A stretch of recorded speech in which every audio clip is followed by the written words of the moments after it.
Bismillahirrahmanirrahim.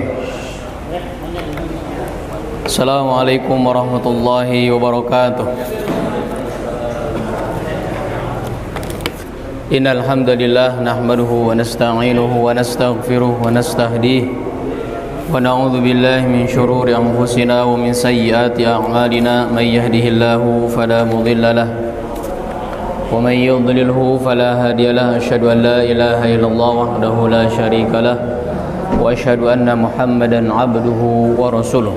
Allahumma shalli ala Muhammad wa ala ali Muhammad. Para pegawai Markaz Tahfidz Al-Bassam yang mudah-mudahan dirahmati Allah Subhanahu wa taala. Alhamdulillah, dengan izin Allah Subhanahu wa taala pada siang hari ini kita bisa berkumpul kembali setelah melaksanakan kewajiban kita salat zuhur dengan berjamaah bersama-sama.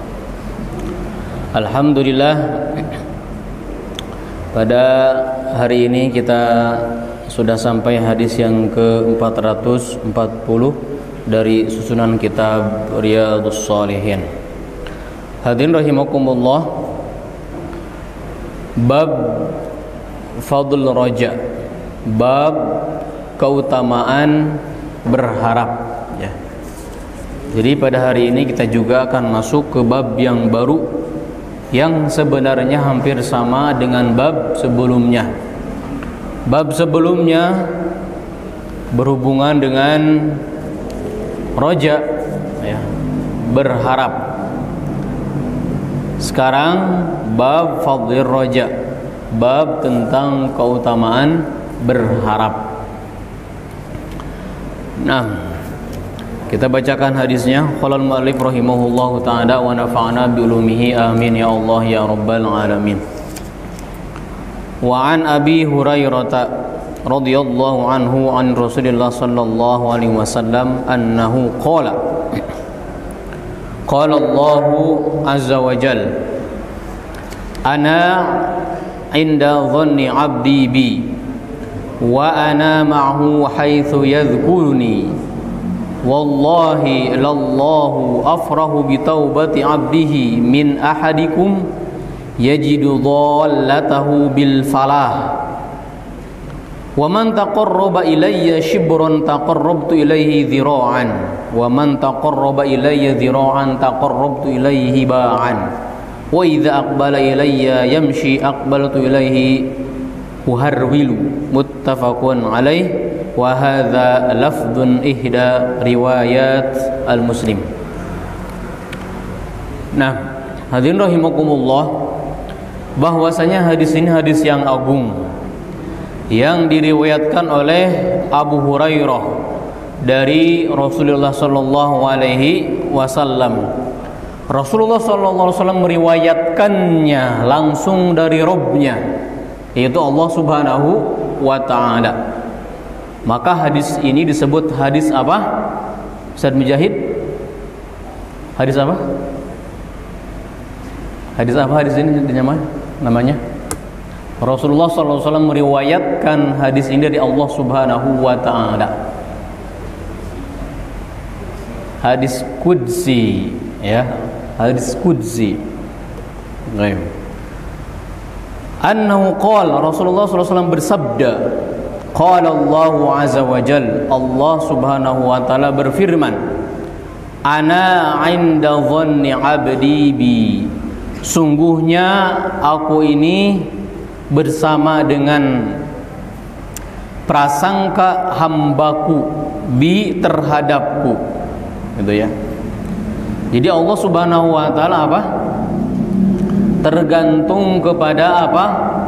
Prasangka seorang hamba.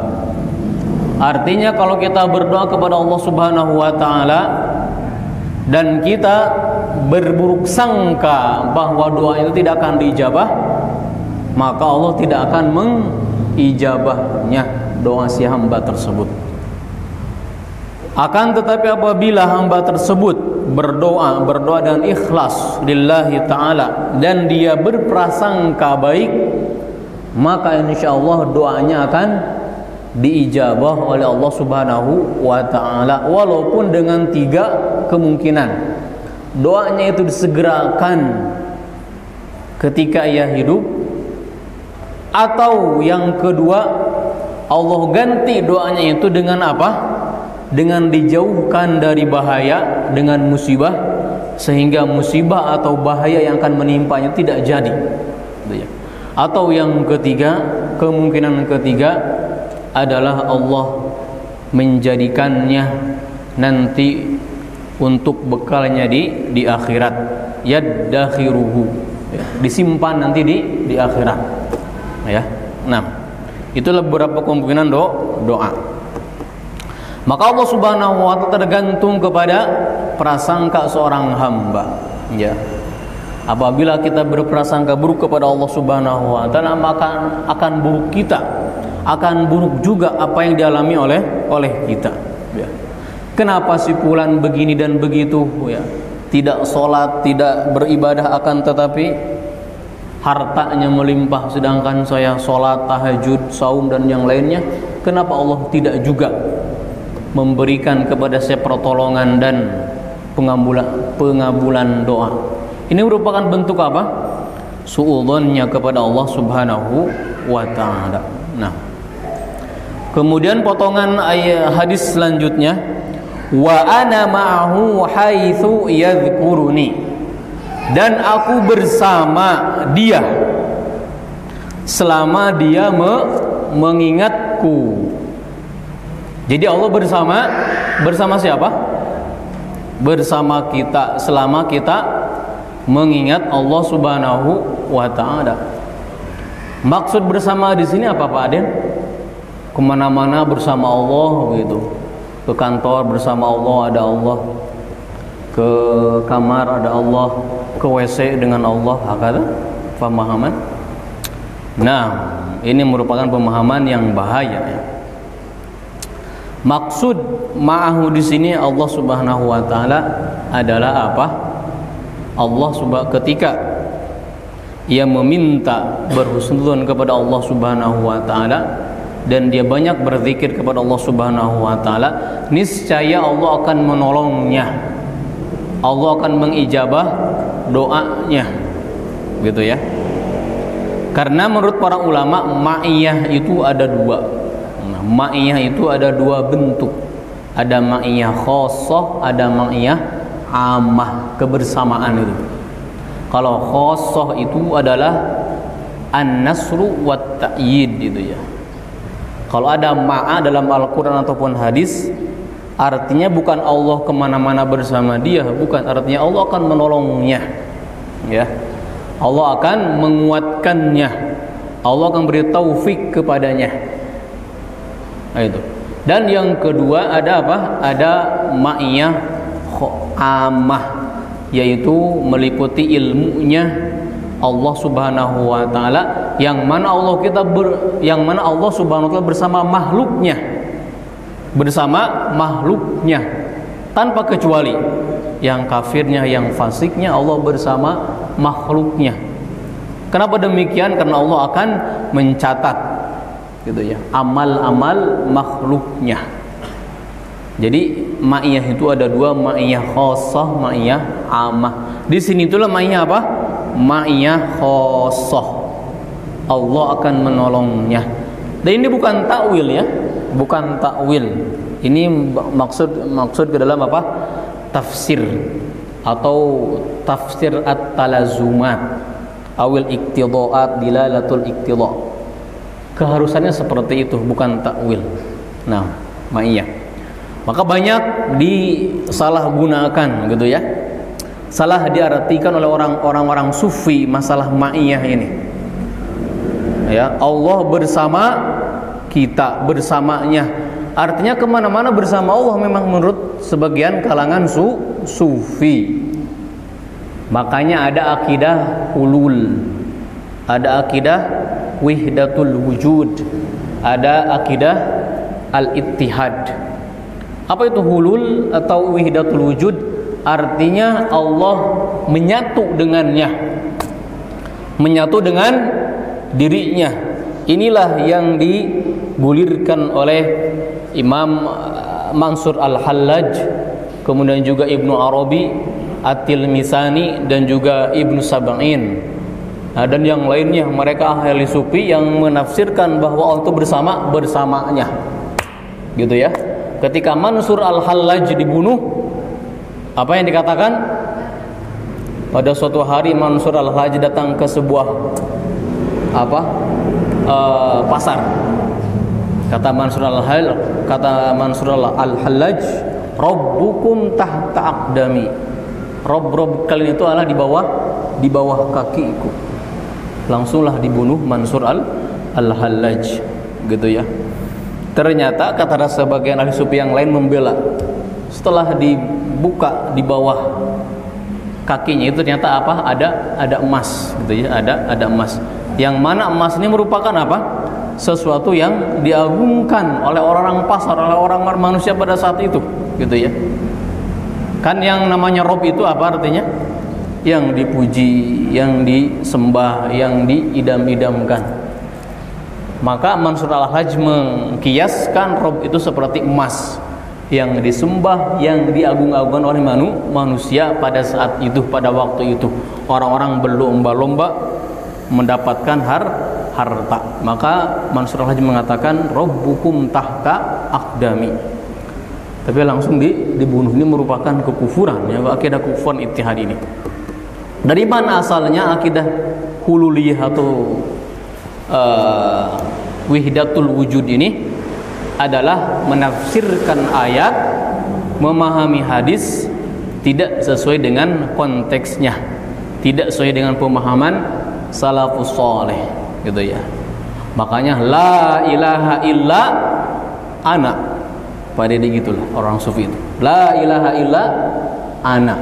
Tidak ada ilah yang berhak disembah kecuali aku, karena aku sudah menyatu dengan Tuhanku, yaitu Allah Subhanahu wa taala. Alhamdulillah subhanahu.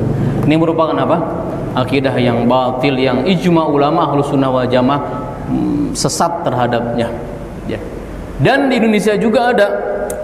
Siapa yang berakidah wahdatul wujud? Dialah wali yang ke-10. Siapa itu? Syekh Siti Jenar. Syekh Siti Jenar itu ada memang asli, tapi tidak seperti yang di film-film begitu. Syekh Siti Jenar inilah yang yang berpendapat, yang menyebarkan akidahnya Ibnu Arabi di Indonesia ini. Maka dibunuh oleh para wali yang lainnya. Wali yang itu bukan sakti seperti yang di film sebenarnya. Wali itu adalah wali kota, itulah Pak ya, sebagai atau mungkin ulama besar pada saat itu. Maka diwali-walikan. Nah, itu bagus tuh ya. Ustaz Zainal Abidin membuat kitab atau buku Wali Songo, tentang Wali Songo ya. Beliau bertahun-tahun membaca buku-buku terlebih dahulu sampai ke Belanda kalau nggak salah itu. Karena mengungkap Wali Songo di Indonesia ini seperti membedah benang yang kusut, gitu ya. Nah, saking sulitnya, saking sudah banyak khurafatnya, gitulah ya. Saking banyak khurafatnya, ketidakbenarannya. Nah, kalau yang aslinya beliau tuh punya kitabnya bagus untuk dibaca tentang Wali Songo yang sebenarnya. Nah, itulah ya, asalnya 10 parapik ya, atau mungkin 11. 10-nya itu adalah Syekh Siti Jenar yang dicap kafir dan dihukum oleh wali-wali pada saat itu. Tapi walinya bukan wali-wali yang bisa terbang, itu bukan sebenarnya, itu jauh. Nah, wa nama'u haitsu yadhkuruni wallahi lallahi afrahu bi taubati abdihi min ahadikum yajidhalatuhu bil falah. Kemudian hadis setelahnya, bahwasanya Allah Subhanahu wa taala sangat gembira, sangat senang terhadap taubatnya seorang hamba daripada seseorang yang kehilangan tunggangannya, kehilangan kendaraannya, kemudian kembali lagi. Ya.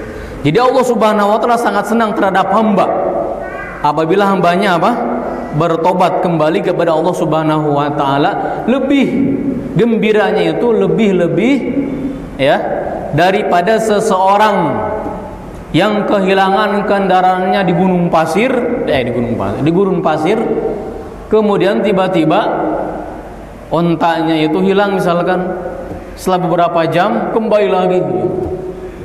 Makanya dalam hadis yang lain apa? Apa dalam hadis yang lain itu? Ana ya Allah, ana rabbuk wa anta abdi, gitu ya. Saking apa? Saking senang, ya Allah, engkau adalah hamba-Ku, sedangkan aku adalah Rabbmu. Ya, kebalik. Kalau itu memang kebalik ya, bukan sengaja. Ya, tadinya mau apa? Ya Allah, anta rabbi wa ana abduk, itu yang tadinya maunya begitu. Akan tapi saking bahagianya apa? Ketukar. Ana rabbuk wa anta abdi, engkau adalah hamba-Ku sedangkan aku adalah Rabbmu, kepada Allah Subhanahu wa taala. Ini merupakan apa? Saking senangnya.